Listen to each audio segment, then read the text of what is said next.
నిన్న కావ్య గారి గురించి చేసిన వీడియోకి మంచి రెస్పాన్స్ వచ్చింది. అలాగే ఒక మంచి కామెంట్ అనేది వచ్చింది. అన్నా ఇప్పుడు టాప్ 10 కాదు విన్నర్ అయినా సరే ఎవరికైనా నెగిటివ్ అనేది ఎదురైద్ది. కావ్య గారు ఇంత మంచిగా ఉండి ఇప్పుడు అనవసరంగా బిగ్ బాస్‌లోకి వెళ్ళి లేనిపోయిన గొడవంతా పడి నెగిటివ్ తెచ్చుకోవటం కన్నా ప్రశాంతంగా సీరియల్‌లు మామూలుగా చేసుకుంటూ ఏదైనా మంచి సినిమా వచ్చినప్పుడు సినిమాల్లో చేసుకుంటే 100% బావుండిద్ది. అనవసరంగా బిగ్ బాస్ ఇయన్నీ తలకాయ నొప్పన్నా అంతకుమించి ఏముండదు.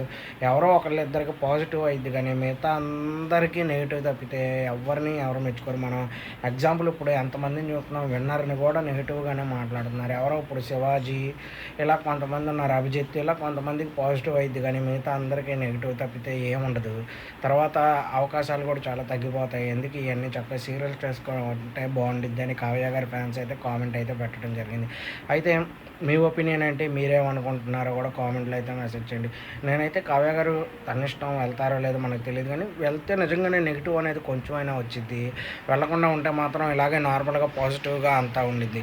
మరిన్ని వీడియోలు మీ ముందుకు చేస్తాను. మీకు ఎలాంటి వీడియోలు కావాలో కామెంట్‌లో అనేది మెసేజ్ చేయండి. అలాగే ఈ వీడియోలు చూసిన ప్రతి ఒక్కరూ నా నార్మల్ వీడియోస్ కూడా చాలా ఉన్నాయి. అవి కూడా చూడండి. అలాగే అప్లోడ్ చేస్తూ ఉంటాను మంచి వీడియోస్. అవి చూసి ఎంకరేజ్ చేయండి. ఓకే. సబ్స్క్రైబ్ చేసుకోండి.